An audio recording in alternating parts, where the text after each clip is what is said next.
Assalamualaikum warahmatullahi wabarakatuh. Kembali lagi bersama Bu Widya.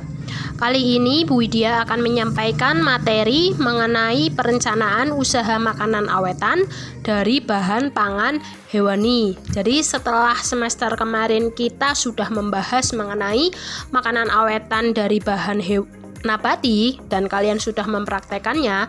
Sekarang dari bahan pangan hewani.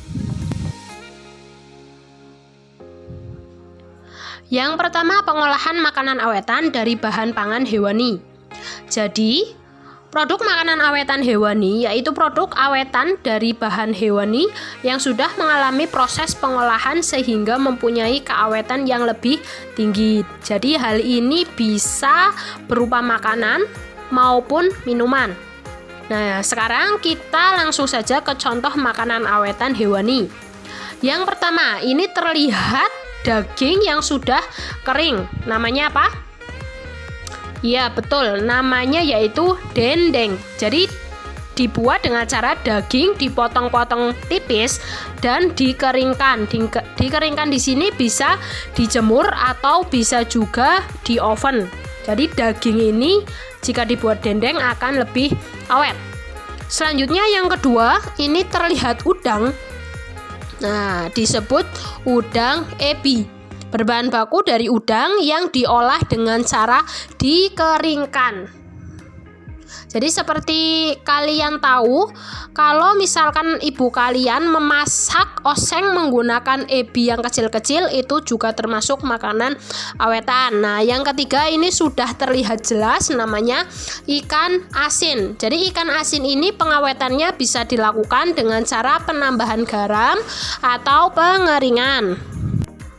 Mengeringkannya dilakukan dengan cara dijemur. Kalian misalkan sudah pernah melihat para nelayan menjemur ikan, berarti mereka sedang membuat makanan awetan dari bahan hewani yang disebut ikan asin. Contoh selanjutnya, ini terlihat bahan mentega. Jadi berasal dari susu lalu difermentasikan menjadi krim. Nah, mentega ini juga termasuk makanan dari bahan hewani. Nah, ini terlihat ya, sosis.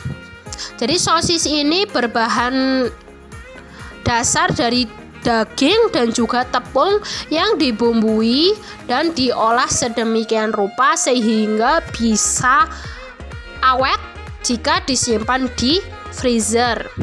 Jika di luar freezer maka jangka waktu tahannya lebih sebentar ya. Lalu ini ada kornet. Dari kornet seperti halnya dengan sosis terbuat dari daging sapi maupun ayam. Ada namanya kornet sapi dan juga ada kornet ayam. Nah, selanjutnya ini salah satu makanan favorit Bu Widya juga. Ini ada yang namanya keju. Jadi keju terbuat dari susu sapi yang difermentasikan oleh jamur seperti Penicillium camemberti dan juga Penicillium roqueforti. Ini ada makanan berbahan dasar dari daging yang dicampur dengan bahan-bahan lainnya seperti tepung panir dan juga bumbu-bumbu yang disebut nugget. Biasanya nugget terbuat dari daging ayam. Nah, ini makanan favorit, sangat favorit Bu Widya, yaitu bakso. Bakso terbuat dari campuran daging sapi giling maupun daging ayam dan tepung tapioka yang dibumbui dan direbus. Bakso juga makanan awetan dari bahan pangan hewani. Selanjutnya ada telur asin. Telur asin terbuat dari telur bebek yang direndam dengan garam. Biasanya direndamnya juga ditambahi dengan batu bata yang dihaluskan, dikasih air dan garam, lalu direndam selama 1 minggu, lalu direbus. Selanjutnya ini ada yang namanya ikan asap. Pengolahannya dengan cara menempatkan ikan di suatu wadah seperti ini ya, jaring-jaring dari bambu, lalu diasapi. Maka makanan ini bisa lebih lama tahannya. Ide dan peluang usaha. Nah, di sini peluang usaha yang baik mampu memenuhi beberapa kriteria sebagai berikut. Yang pertama yaitu permintaan yang nyata. Jadi harus diperhatikan kelompok yang memiliki daya beli atau lingkungan sekitar tempat usaha kalian itu mempunyai daya untuk membeli atau tidak.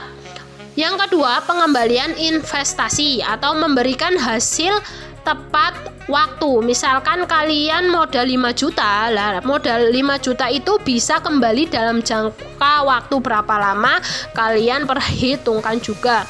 Yang ketiga, kompetitif atau memiliki keunggulan untuk bisa bersaing. Bersaing di sini dengan usaha yang sejenis. Yang keempat, mencapai tujuan atau memenuhi kesempatan usaha. Tujuan kalian itu apa? Maka kalian bisa melihat peluang usahanya. Yang kelima, ketersediaan sumber daya dan keterampilan. Dalam hal ini terjangkau dari segi sumber daya, kompetensi, dan persyaratan hukum. Nah, sumber daya yaitu bisa saja sumber daya alam, sumber daya manusia, maupun teknologinya. Kompetensi yaitu kemampuan melakukan usaha dan membuat produknya. Lalu persyaratan hukum di sini harus legal usahanya. Jadi kalian memiliki kekuatan dalam menjalankan usaha seperti SIUP, SITU, dan lain-lain. Lalu yang terakhir mengenai sumber daya dalam perencanaan usaha atau disebut juga dengan 6M. 6M ini sudah kita bahas di semester sebelumnya, yaitu 6M yang pertama ada money, material, margin, method, dan market. Di sini yaitu tenaga kerjanya atau manusianya. Money itu berarti modal atau uang. Material itu bahan baku yang digunakan. Mesin yaitu mesinnya atau alat yang digunakan untuk membuat makanan awetan. Lalu metode berarti cara kerjanya, kalian harus bisa cara membuatnya. Dan yang terakhir, market atau konsumen yang akan kalian layani. Nah, sekian yang dapat Bu Widya sampaikan. Sampai di sini saya akhiri. Wassalamualaikum warahmatullahi wabarakatuh.